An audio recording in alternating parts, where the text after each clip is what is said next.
Welcome to Human Potential at Work, the show where we explore social impact, inclusion, and empowerment of everyone, including persons with disabilities. Get ready to be inspired, hear success stories, and learn tips and principles for bringing out the best in everyone. Hello, everyone. This is Debra, and this is Human Potential at Work.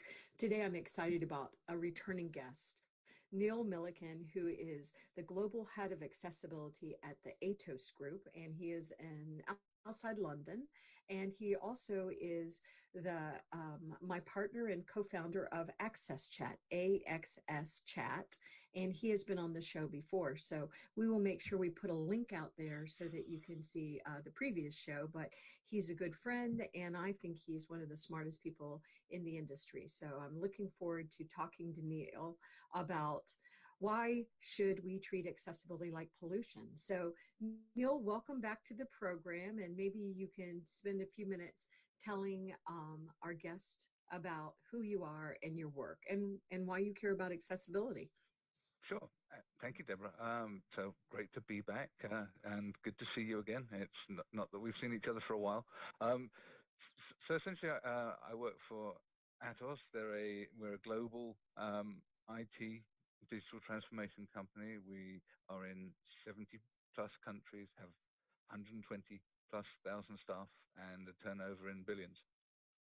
We do all sorts of things from helping the European Space Agency to land probes on comets, to the IT for the Olympics and Paralympics, to the more mundane but really important digital workplace stuff, so doing stuff to help people in the day-to-day workplace. And of course, accessibility is a part of all of that.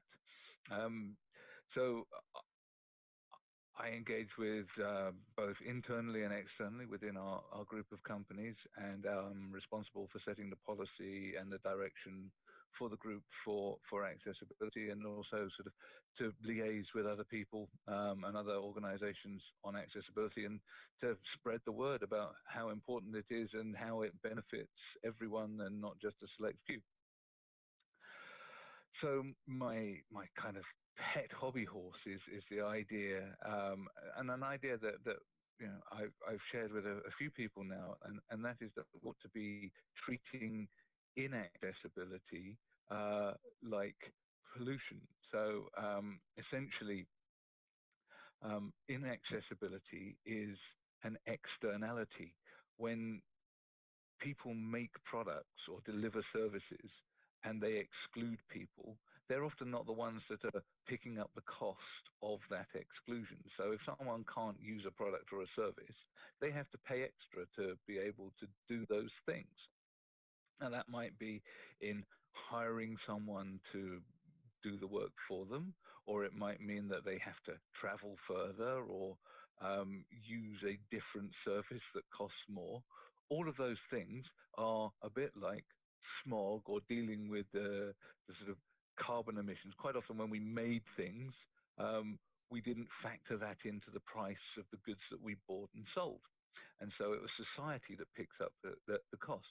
Now, whether that's the individual, as I mentioned earlier, or government through subsidies, either way, that cost isn't met by the people that are making these products and services. So essentially, inaccessibility is like externality in the planning and production process of digital products. So I think that there are ways that we can deal with this that are analogous to the ways that we deal with externalities elsewhere, like with pollution, so that we can both incentivize and enforce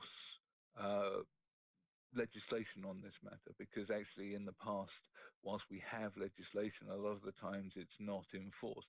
Now, I know that we're in different parts of the world and we have different approaches to how we deal with legislation around accessibility in terms of case law.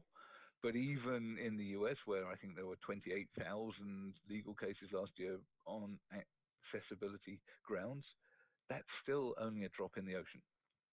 Most organizations aren't actually going to be sued for being inaccessible. You can take a risk. And so what we see is that organizations are effectively taking that risk of being caught and putting it on the risk register and accepting that that is a cost of doing business rather than actually investing in doing the accessibility up front. So what we really need to do is put together frameworks like we have done for other externalities, like we did for carbon emissions, where there is monitoring in place and there is risk and reward. So if you are polluting, there is a certainty that you're going to pay. Because at the moment there isn't that certainty. If we make it certain, then businesses are going to start doing this. The other thing is we need to be fair to business. So I'm very clear that, and I work for a large business, that to suddenly just start fining everyone for every inaccessible product that they have, and they will have a massive portfolio of them, is not fair. It's an undue burden. And if we do that, effectively the companies will argue back and the law will be meaningless and it will be thrown out. So we need to find a path that is fair, but at the same time enforces this and gives a measured transition period also, so that we can allow businesses to plan and adjust, because what businesses really hate is uncertainty. So if we give them certainty that they're going to have to pay this cost, but a time scale to adjust and to put in place measures to move from old inaccessible platforms to newer ones, then there will be no problem. Obviously, it's a concept at the moment, and there needs to be more detail. Yes, but one thing that's interesting is it's I know that Atos is in the United States now too. I believe you have 22,000 employees around, or 30,000. Yeah, it's a fair number. Yeah, here in the U.S. now, and what I'm hearing from large corporations in the United States is that, okay, we know that we keep getting sued. Lawsuits are way up for inaccessible websites and proxies and communications and apps. And, we know that, but I hear from corporations that they have tried to do what the accessibility consultants in the field have told them to do, but often that the accessibility consultants don't understand the complexity, the nuances, the multi-moving parts of gigantic, multi-billion euro-dollar corporation. And that's something you are doing for Atos, and you are not only helping Atos get their hands around it, but you're supporting Atos's customers with this. And so Correct. I would be curious with this analogy, which I think is a good analogy, which is why I wanted you to come on air and talk about it. But, it seems like part of the problem is that and I'm one of those consultants. We do accessibility at my firm. And so, are we part of the problem, the accessibility field, in that things are moving so fast, technology's changing so quickly. You have mergers and merger activity in these large corporations, M&A activity. It's just so big getting your hands around it. And of course, in the United States, we're suing corporations. The lawsuits are way up, continue to go up. And so how do corporations even do this, Neil? I think it's a question of balance, and I don't think you can ever expect everything to be perfect, especially with the technology adoption and invention rates continuing. The ever increasing rates of change in IT. However, I think there are certain things that you can build in. So you can create a policy. You can create laws and frameworks, which I talked about, and you can start educating your organization. So we're training 10,000 people in the basics, the fundamentals around accessibility over the next 3 years within our organization. So that will start to percolate through. So that's going to create much greater awareness of what the issues are as they're bringing projects on, as they're renewing software. But you're right, it is really complex. We don't own a lot of the products that we are supporting and delivering for our clients. We are an IT services company. We don't own Microsoft products. We don't own SAP products. We don't own Oracle products. Therefore, to a certain extent, we don't have full control of that accessibility of their products. There is some, because all of these products will have configuration options. So there is definitely an onus on us to make sure that we don't remove accessibility features that are already there, and to make sure that we optimize our delivery of those, or if we're building on top of it, make sure that the interface that we build is accessible. But we need to work as part of an ecosystem rather than in silos in order to address this. And so a really key part of this is working with our supplier partners and with our customer partners so that they understand that we are all part of the solution to be able to deliver more accessible, more usable products, and that this is part of a joined up thing. And that's why I talk about frameworks. So yes, we have standards. There are international standards, there's WCAG, there are the ISO standards and everything else. But also there needs to be some kind of measure of accessibility in general. Like we do externality reporting for environmental reasons. So we, as an organization, are rated very, very highly for sustainability. So there's a whole bunch of reporting that we do on that, and there's a whole bunch of things for the Dow Jones Sustainability Index and for the global reporting indices that talk about our environmental impact. And in both of those, there is also reference to social factors. At the moment, neither mandates that companies report on that. I think that needs to happen. So I'm very keen for GRI and for DJSI to be mandating that companies start reporting on accessibility, social factors, diversity, etc., because I think that what gets reported gets done. But at the same time, there needs to be a better way and a more efficient way of measuring than tick box compliance with the standards as they are right now, because that's a huge, huge overhead. Yeah, these reporting matrices, metrics happen every year. So there's a constant reporting cycle. So what are you going to do? You're going to reevaluate all of your websites every single year. Now there's a certain amount that you can automate, but as we know as professionals, if you run an automated tool on your website, you're only capturing 20% of the possible accessibility issues. So, and also we need better measures, because at the moment, compliance with the Web Content Accessibility Guidelines will tell you how well it works for users, really predominantly of a couple of disability groups and users of assistive technologies. So it's about a measure of interoperability. It's not telling you how good it is for people with cognitive disabilities, people with a lot of age-related conditions. So the measure of exclusion isn't an accurate one. So I think there's still some way to go for this to be a really good, solid measure that can work within frameworks, because I think that although you can say, yes, it complies with this, and WCAG is very important because it's tied into the regulations that you see in the US. Section 508 is referencing WCAG, EN 301519, and the European laws also cross-reference WCAG. So it is very important, but it's not the be-all and end-all. And I think that there is this idea that effectively to measure exclusion is when someone is unable to do something in a similar manner or with a similar ease of use as someone else, if it's something that they would normally do.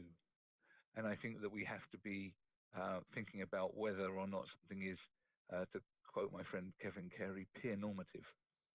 So if this is something that your peers normally do, that your group would normally do, say like you're over 18 and voting in elections, well, that is something that is peer normative. And therefore, you would expect to be able to do that with the same ease of use, regardless of whether you had a disability or not. Now, the issue with that, and I think it's a great concept, is how do we measure it? And I don't have the answer to that yet. And that's something that I'm hoping that we will be able to do some research on over the next year or so. And Neil, just for the audience members that might not understand the risk of inaccessibility, will you just talk a little bit about, why do we care about whether websites? So I know, of course, Okay. we know the answers, but why do we even care? Because so a website's not accessible. Why does that hurt me if I'm blind? Anyway, Okay. Just in case, somebody doesn't Okay. understand. Yeah. So, 15% of the global population, maybe up to 20% of the global population may be classified as having a disability. Gartner say that the overall market size, when you take into account people with disabilities and their immediate families and carers, is worth around $8 trillion. That's, the military budget of a small European nation. It's a huge amount of money. Therefore, it's contributing to the economy. If we include more people with disabilities through accessibility, we're contributing better to the economy. So we're, instead of paying people grants and subsidies to be unemployed, we're helping them be employed and become taxpayers. Helping people to remain independent. We've got huge aging populations.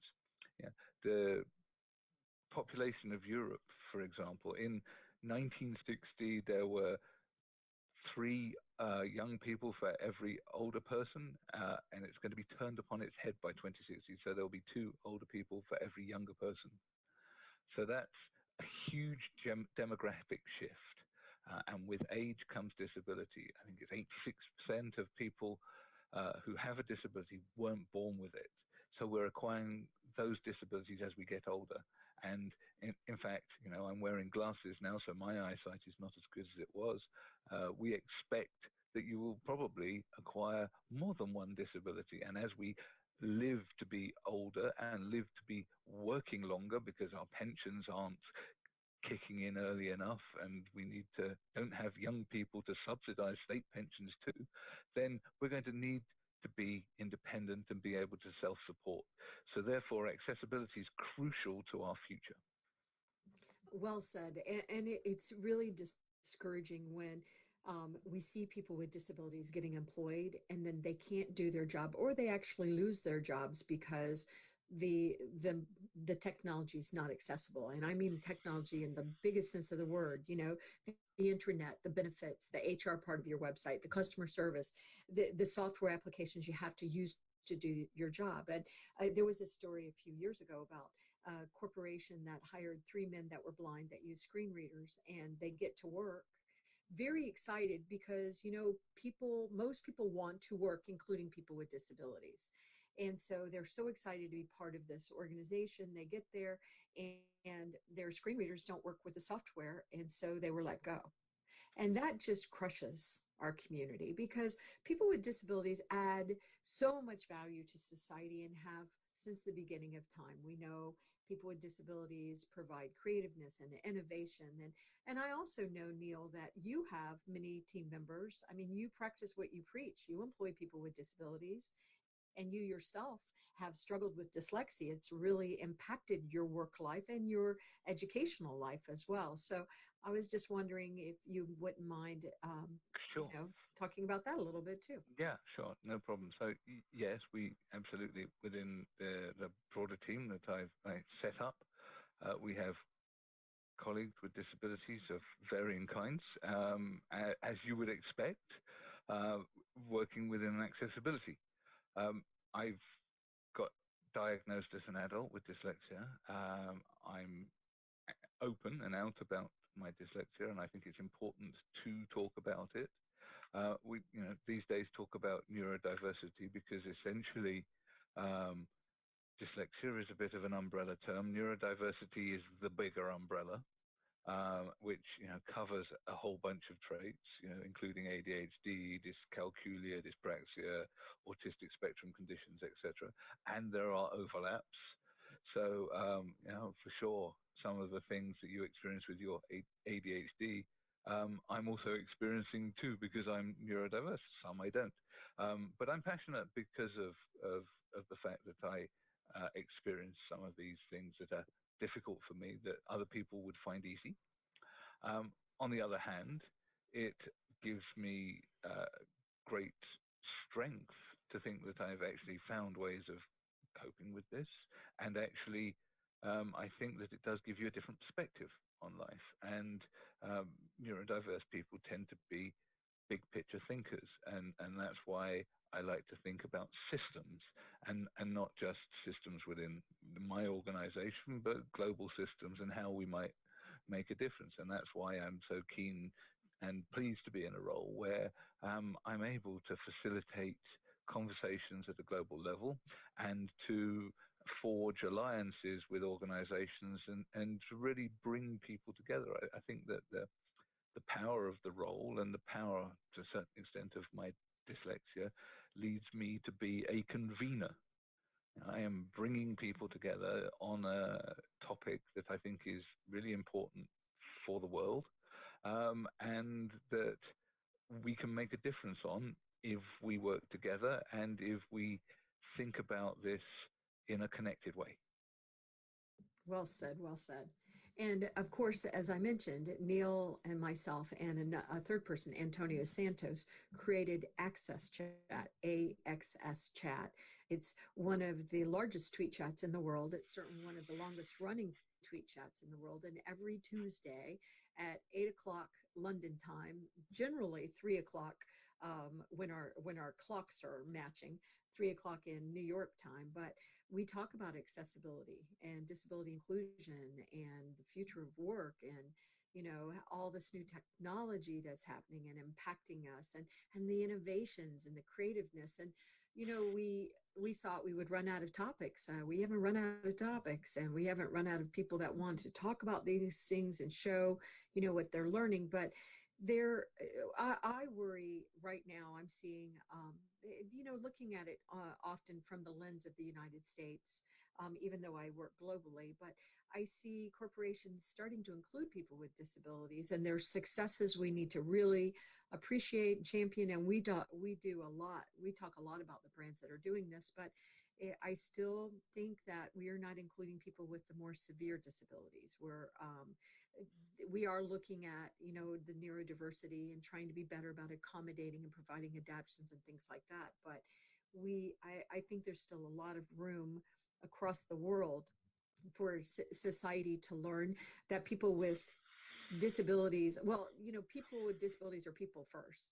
And we are all these multidimensional human beings. And so I'd like to see us, I see the innovations coming often from the corporations, not necessarily from the governments.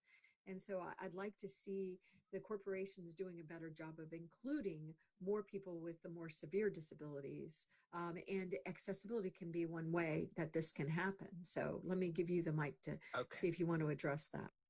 So I think that there is still some fear amongst corporations about the complexity of dealing with disability, especially complex disabilities that require a multitude of different adjustments or accommodations, as you say in the US. I think there's less about actually being sued and more about failure and damage to reputation if something gets into the press. However, actually, there are ways of doing this, and again, we look at organizational maturity. I think there is more work to be done, for sure, and I think that, yes, it's easy to sort of cherry pick your fashionable disabilities, your neurodiversities, the ones like visual impairments where there is already known assistive technology and people have some knowledge about how to implement stuff.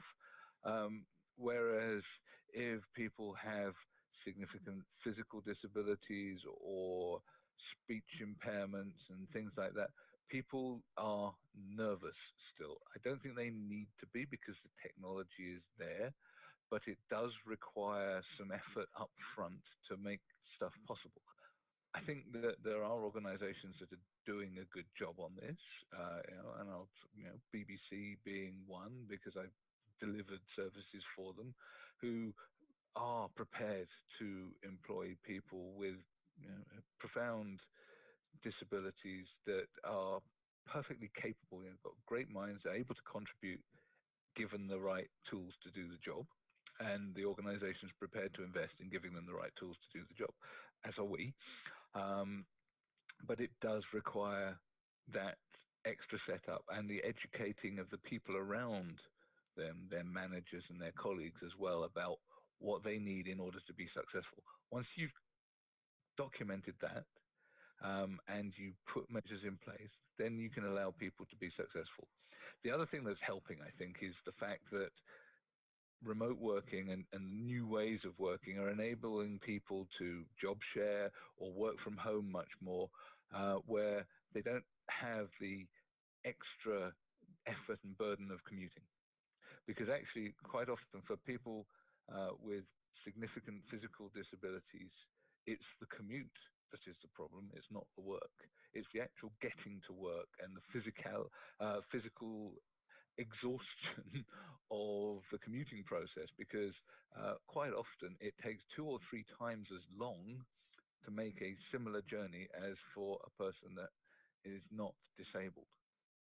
So for a 1 hour each way commute for a person that's not disabled, you can expect a person with a physical disability to be spending 6 hours commuting. So that kind of extra burden on the person is removed if you allow flexible working. So I think that changing ways of working are helping people with significant disabilities get into jobs and be able to hold down jobs. So I think I'm quite positive about how things are, the direction of travel, but yes, there's still more to do. And I will also say, and you're not going to want me to say this, but sorry, I look, I know now you're afraid, be afraid, Neil. I look across the global landscape and I know who the players are, who the leaders are, and I see corporations hiring people to do accessibility or disability inclusion. Sometimes they never speak to each other in the same organization, but I don't see many people that are leading as much as you are, Neil. You are involved in the W3C WCAG. You were involved, you've supported ISO, you've supported the Paralympics. We created AXS Chat, and I know I'm leaving tons of stuff out. You have an award right behind your head, the Business Disability Forum. You've been very instrumental there. You've been involved with the IAAP. There's so much stuff. There's so much leadership that you alone are doing. I think that Atos needs to really be paying you well and supporting you and appreciating you, because corporations all over the world need the Neil Millikens, and there's not very many of you out there. So part of my contribution to that is part of the reason that I contribute rather is because I recognize that we need more accessibility professionals. One of the things that we're trying to do at the moment is create an apprenticeship standard for accessibility, which it's coming on. So I know I've been talking about it for a while, but it's getting closer. And we've run apprenticeships, and I'm very, very happy with the people that have come through our apprenticeship scheme, because we're growing skills at a young age. So most of us come to accessibility as a second career. I certainly did. I know you did too. So rather than starting our careers in accessibility in our 40s and going through to our 70s, we've got people starting in their 20s, which gives us a much wider pool of people, and we're going to need them. So again, it's not to say that we shouldn't welcome people who are taking up accessibility as a second career. I absolutely do, but we need to find ways to professionalize, to get people to understand what it means to be accessible, how you implement that, where the various different roles sit, because accessibility is a multifaceted thing. So you have stuff around web accessibility, you've got project management skills, you've got product management skills, procurement plays a huge role. So all of these things can contribute, and people can have a career contributing to accessibility in various different facets of that profession. So I think that as the profession grows, as the need grows as well, because of our aging population and the increases in legislation, there are going to be more and more roles coming available. So we need to fill them, and that's why I have this sense of urgency to try and contribute as much as possible. I agree. And so, Neil, tell the audience how they can get hold of you. I mean, once again, you can go to AXS Chat or www.axschat.com and learn more. But how can the audience find out more about your work? Okay, well, I'm on Twitter as @Neil Milliken, all one word. Obviously, you can find me on AccessChat. I blog on the Atos blog as part of their scientific community and expert community. There's an about.me page with, about.me/Neil Milliken. There's multiple ways. I'm pretty accessible in the other sense of the word. So just hit you're me on up. LinkedIn. You're on LinkedIn, Yes, I'm and on I think LinkedIn. You're on Facebook too. So yeah, although you'll probably not get a reply very quickly on Facebook. It's not. it's not like where I spend the most out of time. a fire hose. I can't. The messenger on Facebook, I don't even do it. I can't.